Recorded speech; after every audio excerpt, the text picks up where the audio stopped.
귀한 찬양, 네, 찬양 감사합니다. 제가 오늘 주부를 보니까 이 찬양 제목이 있으니라 가지고요. 뭐가 있느냐 궁금해 가지고 유튜브에서 한번 곡을 찾아 들어봤습니다. 유튜브에 있는 곡보다 훨씬 잘하는 것 같아요. 갈릴리 찬양대가 유튜브 이제 제가 눈을 감고 하나님 찬양하는 마음으로 함께 찬양을 하는데 제가 유튜브에 들은 찬양보다 훨씬 더 하나님을 찬양하는데요. 우리 마음에 하나님을 찬양하는 노래와 찬양이 있어서 우리가 주님을 노래한다고 찬양한다고, 그리고 우리의 중심에 주를 향한 기도가 있어서 내 삶에 어떤 어려움, 사망이 나를 결박해도 주님께 기도하겠다라는 이 귀한 고백인데요. 오늘 이 시간 예배드리는 우리 모든 성도님 심령마다 이와 같이 주를 찬양하는 찬양의 노랫소리, 그리고 기도의 중심이 있기를 간절히 소망합니다.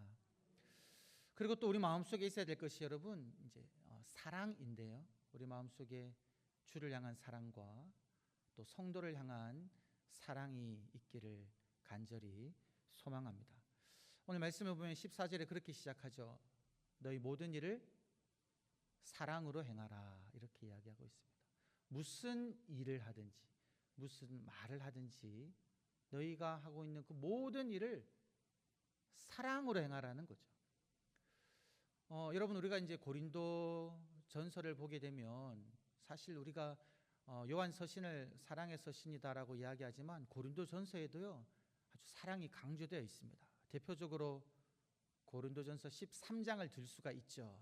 사랑장이라고 이야기하지 않습니까? 또 고린도 전서 12장에서 하나님을 믿는 사람들이 받는 여러 가지 각종 은사와 또 많은 사역들을 이야기하고 난 다음에 그렇게 이야기합니다. 너희는 더욱더 큰 은사를 사모하라.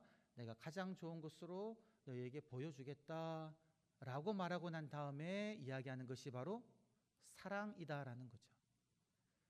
내가 사람의 방언과 천사의 말을 한다고 할지라도, 그리고 내가 예언하는 능력이 있어 모든 지식과 비밀을 안다고 해도, 내가 산을 옮길 만한 믿음이 있다고 해도, 그리고 내가 내게 있는 모든 것을 다른 사람에게 준다고 해도, 내 몸을 불사르게 내어주는 그렇게 큰 희생을 한다고 할지라도 사랑이 없으면 이 모든 것이 아무것도 아니고 우리에게 아무 유익이 없다라고 이렇게 이야기합니다.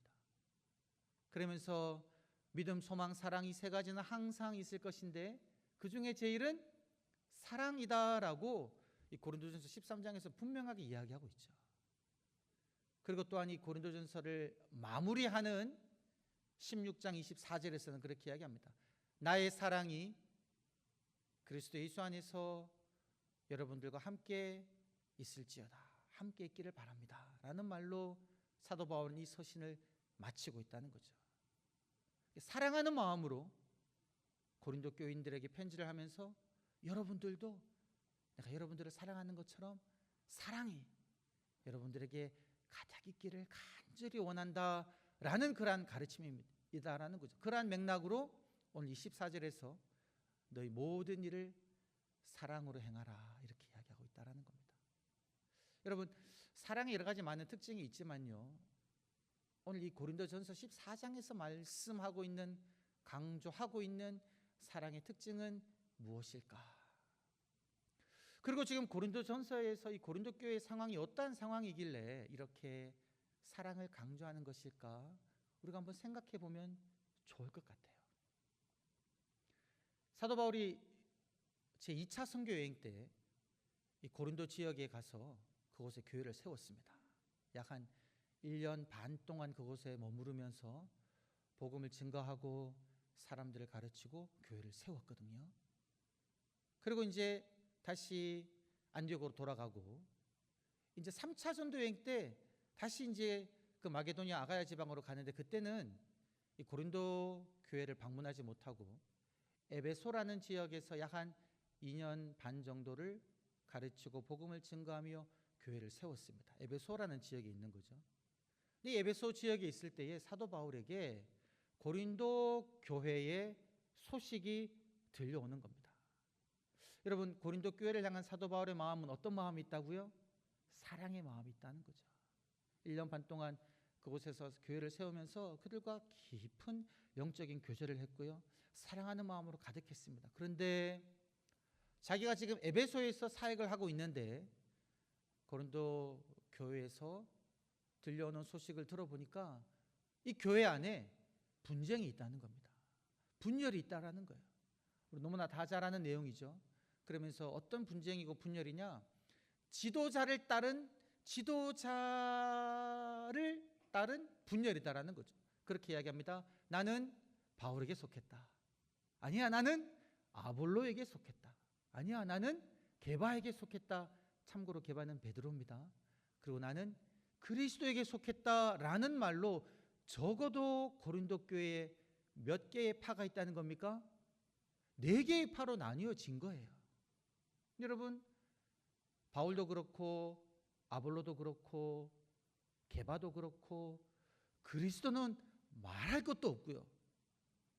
모두가 아주 귀한 지도자들인 거죠.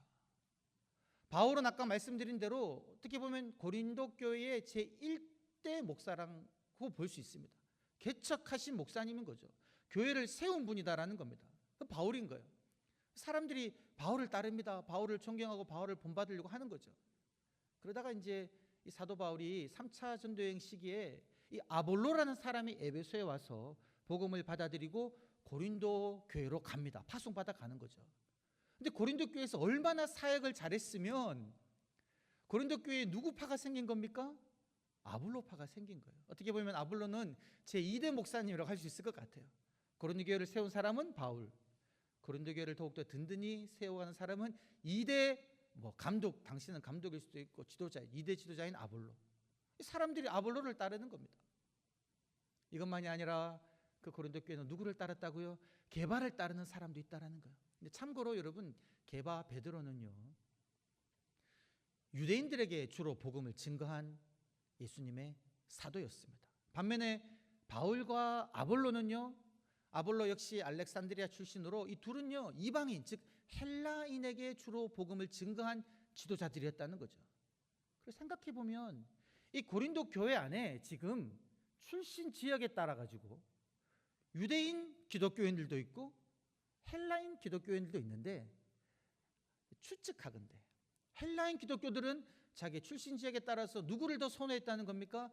바울과 아볼로를 더 선호했고 그 중에서도 바울과 아볼로파로 또 나뉘었고요. 반면에 유대인 기독교인들은 게바의 말을 더 들은 겁니다. 이렇게 지금 게바파, 아볼로파, 바울파로 나뉘어져 있는 거죠. 마지막으로 또 누구 파가 있다고요? 그리스도파가 있는 겁니다. 이분들은 아마 이렇게 말한 것 같아요. 아니, 교회가 이렇게 바울파, 게바파, 아볼로파로 나뉘면 되냐? 나는 예수파다. 나는 그리스도파다. 이러면서 이제 또 이렇게 좀 파가 나뉘은 이런 거를 우리가 생각해 볼 수가 있을 것 같아요. 여러분, 오늘날 교회도 보면 오늘날 교회에 쟁점이 되는 것이 사실은 무엇입니까? 한국 교회가요, 어떤 분들이 많이 우려를 하죠. 교회가 나뉘어 있다는 겁니다. 한국 교회가. 무엇 때문에요? 그 교회가 추구하는 방향과 교회의 지도자들이 하는 말과 행동에 따라서 어떤 교회는요, 여러분, 용서하고 들으십시오. 어떤 교회는요, 우파 교회다. 어떤 교회는 좌파 교회다. 이렇게 나누는 것이 알게 모르게 지금 한국 교회 안에 있다라는 겁니다. 제 교회는 여러분 우파 교회입니까? 좌파 교회입니까? 이런 나눔이 교회 안에 있다는 거예요. 개 교회 안에서도 여러분 어떤 나눔이 있는 겁니까? 사람들과 대화해 보면요, 야, 이 사람은 내 편이다. 야, 이 사람과 이야기해 보니까 이 사람은 내 편이 될 수 없겠다. 이 편 가르기가 교회 안에 일어난다라는 거죠. 당시 고린도 교회에 일어났던 그 일들이 오늘날 한국 교회 안에도 일어나고 있다라는 겁니다. 근데 여러분, 이때 사도 바울이 고린도 교회에 편지하면서 무엇이라고 이야기하냐면 그렇게 이야기합니다. 그리스도가 나뉘었느냐, 이렇게 이야기하는 거죠. 여러분, 우리들은 한 분 그리스도를 믿고 있는데 어떻게 한 분 그리스도를 믿는 이 사람들 안에서 사람을 따라 나뉘었냐라는 거죠. 이게 온전히 바람직한 그런 모습은 아니다라는 거죠.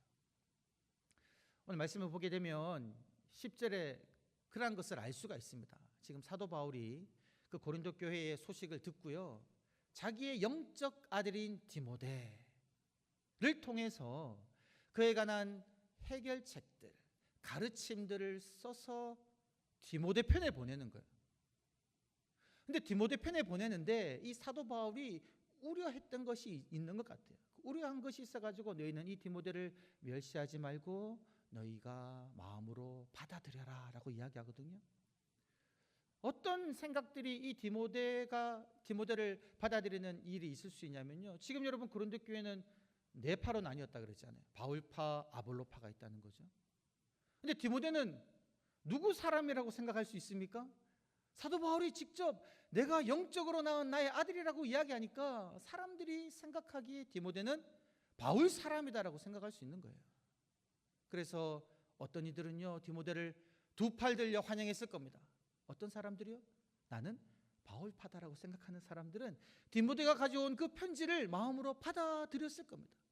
반면에 아볼로파나 게바파나라고 소속되어 있다고 생각하는 사람들은요, 왜 하필 디모데가 이 편지를 가지고 오냐고, 디모데가 이 바울의 생각만 대변하는 것이 아니냐라는 생각을 하면서 이 디모데를 받아들이지 않을 수도 있다라는 거죠. 이걸 우려한 나머지 사도 바울은요, 그렇게 권면하는 겁니다. 이 디모데를 멸시하지 말고 너희가 마음으로 받아들여 달라. 또 여러분 12절을 보게 되면 그런 말씀이 있습니다. 사도 바울이요, 아볼로를 이야기하는데, 나의 형제 아볼로, 내가 이 아볼로를 너희에게 보내려고 했었는데, 그에게 몇 번 권했었는데 이 아볼로는 너희들에게 가는 것을 동의하지 않았다라는 거죠. 때가 되면 가겠다라고 이야기하고 가기를 원치 않았다라고 이야기합니다. 이 말을 사도 바울이 이야기하는 거예요. 그런데 이 말 또한 어떻게 받아들일 수 있겠습니까? 이 사도 바울의 진리를 곡해할 수가 있는 거죠. 누가요? 아볼로파라고 말하는 사람들이. 아니, 아볼로를 보내면 될 텐데 이 아볼로가 이 사도 바울이 고의로 못 가게 한 것이 아닌가, 이렇게 곡해할 수가 있다라는 거죠. 그런데 여러분, 아볼로가 왜 못 갔냐면요, 아볼로는 하나님께 온전히 헌신된 자였습니다. 자기로 인해서 고린도 교회에 파가 나뉘어짐을 알고 나니까, 아볼로 파가 있으니까 이 아볼로가요, 나는 이 편지를 가지고 고린도 교회로 가지 않겠습니다. 내가 감으로 말미암아 교회의 나눔이 더 심해질 수가 있으니 난 이번에 가지 아니하고 때가 되면, 기회가 되면 다음번에 가겠습니다 라고 아볼로가 거절했다라는 거죠. 이게 아볼로의 진이었다는 거죠. 근데 사람은 곡해할 수가 있다는 겁니다. 아볼로는 진실로 주님의 일을 하는 사람이었다라는 거죠. 여러분 11절에 보게 되면 이 사도 바울이 디모데에 대해서도 동일하게 이야기합니다. 이 디모데는 나와 동일하게 무슨 일에 힘쓰는 자라고 이야기합니까? 주님의 일에 힘쓰는 자다라고 이야기하고 있다는 겁니다. 비록 고린도 교회 안에는 아볼로를 따르는 사람, 게바를 따르는 사람, 그리고 바울을 따르는 사람, 그리스도파라고 말하는 이 사람들에서 나뉘어져 있지만, 정작 사역자들은요, 아볼로건, 디모데건, 바울이건, 심지어 이 본문에 등장하지 않는 게바건, 모두 다 그리스도 안에서 하나가 되어 주의 일에 힘쓰는 자였다라는 겁니다. 여러분, 우리가 주님의 일을 할 때에 어떠한 태도로 일을 해야 되겠습니까? 우리들은요, 내가 주님의 이 교회에서 봉사하고 헌신할 때 내 생각을 간절시키려고 하는 것이 아니라, 내 뜻을 주장하려는 것이 아니라, 우리 모두는요, 나는 주님의 일에 힘쓰는 자다, 주님의 뜻을 이루는 자다라는 그러한 마음으로 이 바울처럼, 아볼로처럼, 또는 디모데처럼 일을 해야 된다라는 거죠. 그리고 우리가 다른 사람을 바라볼 때도 동일합니다. 다른 사람들의 봉사를 바라보며 지금 저 사람이 자기의 뜻을 관철시키려고, 제가 손가락질 하려고 그랬네요. 네, 손을 집어넣습니다. 자기의 뜻을 관철시키려고 그렇게 일을 하는 사람이다 라고 보는 것이 아니라, 저분의 저 헌신과 봉사는 주님의 일을 하려는 그 헌신된 마음으로 봉사하시는 분이다, 이런 마음으로 우리가 여겨야 된다라는 거죠. 이것이 바로 우리가 가져야 되는 시선이고요, 우리가 내 스스로 다짐해야 되는 태도이며, 상대방을 볼 때 가져야 하는 태도이다라는 거죠. 여러분, 그리스도를 따르는 성도님들이 가져야 하는 바른 태도가 무엇이겠습니까? 그것은 바로 다름 아니라 사랑의 태도이고요, 하나됨의 태도이다라는 겁니다. 여러분, 우리들은요, 한 성령을 받고 한 주를 믿는 사람이다라는 거죠. 고린도전서 1장을 보게 되면 사도 바울이 그렇게 이야기합니다. 유대인들은 표적을 원합니다. 헬라인들은 지혜를 구합니다. 그래서 여러분, 사도 바울이요, 유대인들의 마음을 얻기를 원했다면 기적을 행하면 되는 겁니다. 많은 기적을 행했잖아요. 표적을 행하면 되는 겁니다. 표적과 기적을 행하면 유대인들의 마음을 얻습니다. 헬라인들의 마음을 얻기를 원했다면요, 사도 바울이 엄청 많이 배웠잖아요. 학식이 풍부한 사람이었거든요. 그들이 좋아하는 철학적 논쟁으로, 철학적 가르침으로 그들의 마음을 휘어잡을 수가 있습니다. 사도 바울은요, 표적을 구하는 유대인이든 지혜를 중시하는 헬라인이든 상관없이 그는 스스로를 그렇게 이야기했습니다. 나는 십자가에 못 박히신 예수 그리스도를 전한다라는 겁니다. 주님의 부르심을 받은 자는 헬라인이든 유대인이든 그리스도가 하나님의 능력이요 하나님의 지혜다라고 이야기하면서, 십자가의 도가 멸망하는 자들에게는 미련한 것이나 구원을 얻는 우리들에게는 하나님의 능력이라고 이야기하면서, 사도 바울은 그의 사역의 핵심을 어디에 두었냐면요, 사람의 마음을 얻기 위하여 그들이 중시하는 것을 한 것이 아니라 오직 그리스도를 전했다라는 거죠. 십자가에 못 박히신 예수 그리스도를 전했다는 겁니다. 십자가의 능력으로만 사역했다는 거죠. 이것이 바로 우리들이 주님의 일을 할 때 추구해야 하는 바른 방향이다라는 것입니다. 여러분, 이러한 태도들이 바로 사랑으로 행하는 태도이고요, 사랑으로 행하는 이 태도는 하나됨의 태도이다라고 말씀을 드렸죠. 네 편 내 편 나누는 것이 아니다라는 겁니다. 저희가 예전에 고린도전서 12장에 관한 말씀을 나눌 때 성찬에 관해서 그런 말씀을 드렸었습니다. 여러분, 성찬을 할 때 합당하지 않게 먹고 마시면 자기 몸에 죄를 짓는 것이다 라고 말씀을 드렸는데요, 합당하지 않게 먹고 마시는 것이 어떤 상태에서 먹고 마시는 거다라고 말씀을 드렸습니까? 그것은 바로 분쟁이 있는 상태에서, 나눔이 있는 상태에서, 내 마음으로 하나 되지 못하는 사람이 있는 상태에서 그 사람과 함께 주님의 떡과 잔을 받으면서 내 마음에서 그 사람을 배척하고 있을 때, 저 사람은 나와는 다른 파다, 내 편이 아니다 라는 생각을 하고 있을 때, 이것이 바로 주님의 몸과 피를 합당하지 않게 받고 있는 것이다 라는 것이죠. 하나 되지 않다라는 겁니다. 고린도서 12장 계속 보게 되면 그런 내용이 나옵니다. 교회는요, 주님의 몸이다라는 거죠. 주님의 몸인 교회는 한 몸이다라는 거죠. 예수 그리스도를 머리로 삼아 우리 모두는 하나이다라는 겁니다. 교회 안에 여러 많은 지체들이 있지만, 여러 많은 직무를 감당하는 사람들이 있지만, 이 모든 분들은 한 몸이다라는 거죠. 이것을 몸에 비유합니다. 여러분, 제 몸 하나, 제 몸이죠. 한 몸이죠. 이 몸에는 많은 이 지체라고 말할 수 있는 많은 신체 부위들이 있습니다. 이게 하나가 될 때 제가 온전히 살아갈 수 있는데, 여러분 한번 상상해 보십시오. 내 몸 각 부위들이 하나 되지 못하고 한 몸이면서도 내 편 이렇게 막 나누고 있을 때 어떤 일이 벌어질 것 같습니까?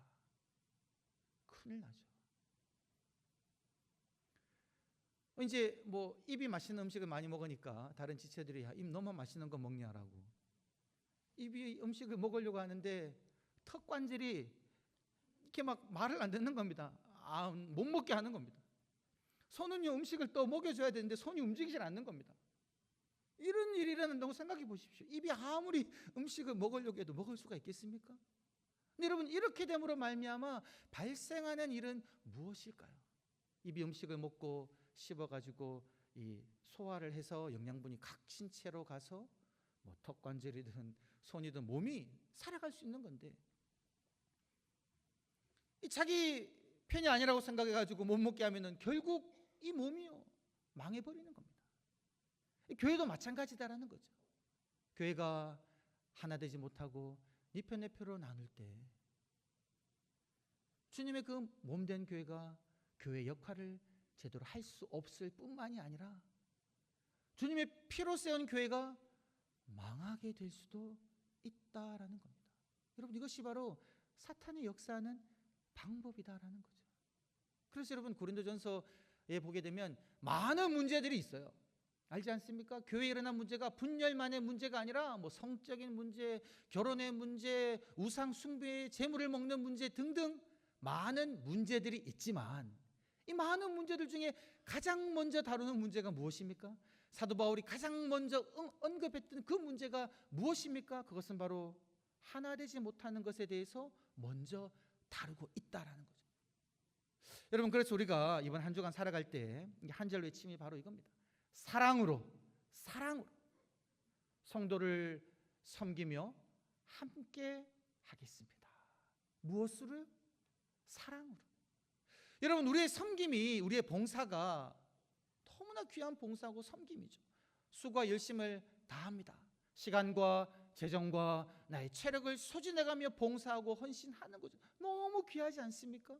너무 아름답지 않습니까? 근데 이 모든 성도의 섬김이, 성도를 섬기는 행동들이 사랑으로 하지 아니하면, 아까 우리가 고린도전서 13장에서 말씀을 나누었던 것처럼 이게 아무짝에도 소용이 없다라는 거죠. 그래서 오늘 이 새벽, 이 아침에 우리가 다짐하기를 소망합니다. 사랑으로 성도를 섬기며 함께 하겠습니다. 우리 다 같이 한번 가슴에 손을 얹고 기도하는 마음으로, 다짐하는 마음으로 함께 외치기를 소망합니다. 시작.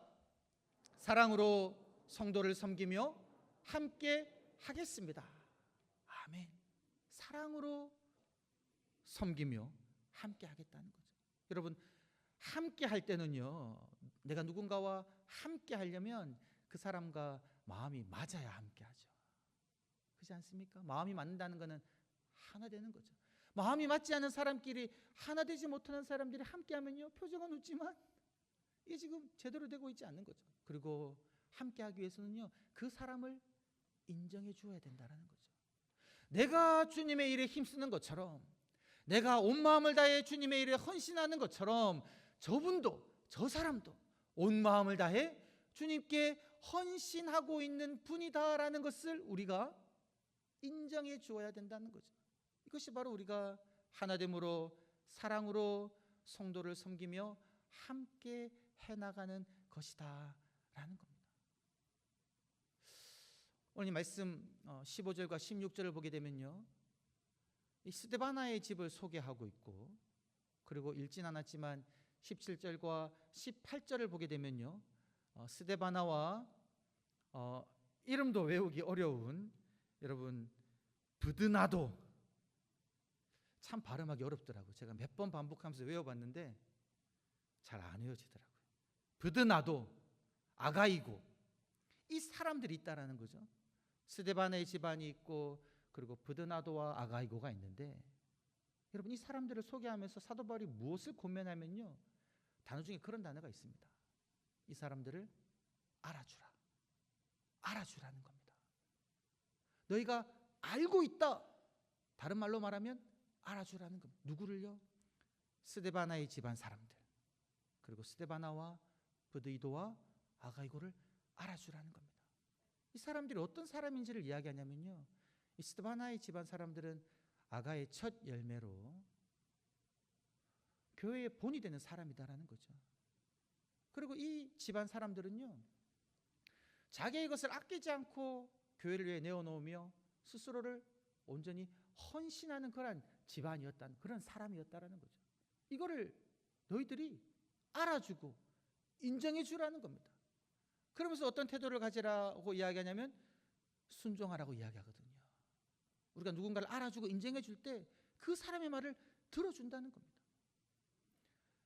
그리고 17절에 나와 있는 이 세 명의 사람들도요, 이 사람들은 성도의 마음을 시원하게 해주는 사람들이다라는 겁니다.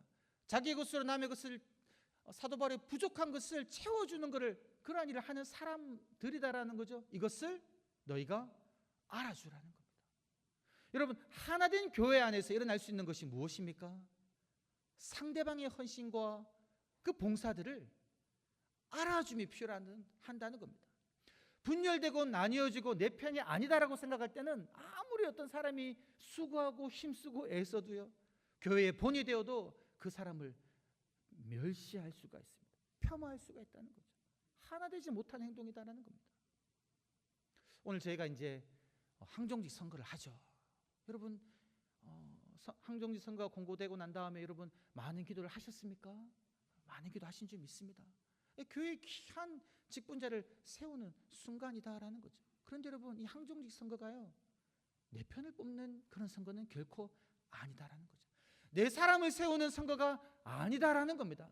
내 말을 잘 들어줄 사람을 뽑는 그런 선거가 아니다라는 겁니다. 내게 속한 사람에게 투표해서 그 사람을 세우는 것이 이 항정직 선거가 아니다라는 거죠. 항정직 선거는요, 우리 모두가 주님의 몸된 교회를 세우기 위하여 내가 다시 한번 헌신을 생각하며 헌신을 다짐하는 그런 시간이다라는 거죠. 함께 기도하면서 주를 위해 온전히 이 스데바나의 집안처럼 부드이도와 아고니오처럼 하나님 앞에 하나님의 마음을 시원하게 하고 부족함을 채워주며 자기를 온전히 내어 바칠 만한 그런 헌신된 사람들을 우리가 기도하며 세우는 겁니다. 십자가를 지우는 일이다라는 거죠. 오늘 우리가 항정직 선거를 앞두고 또 예배드리는 이 시간에 우리가 온전히 하나됨을 다시 한번 생각하며 주님 주신 그 사랑으로 헌신을 다짐하며 내가 성도를 섬기겠다고 다짐하며 함께 할 수 있는 그런 은혜의 역사가 일어나는 우리 복된 한 주, 또 복된 이 항정직을 세우는 기간이 되기를 주의 이름으로 간절히 축원합니다. 하나님 감사합니다. 사랑하게 하여 주옵소서. 한 몸임을 기억하게 하여 주시고 사랑으로 성도를 섬기며 함께하는 그러한 영동교회가 되게 하여 주시옵소서. 감사드리옵고 구주 예수님의 이름으로 기도드리옵나이다. 아멘. 다 같이 일어나셔서 찬송가 220장 함께 찬양하시겠습니다.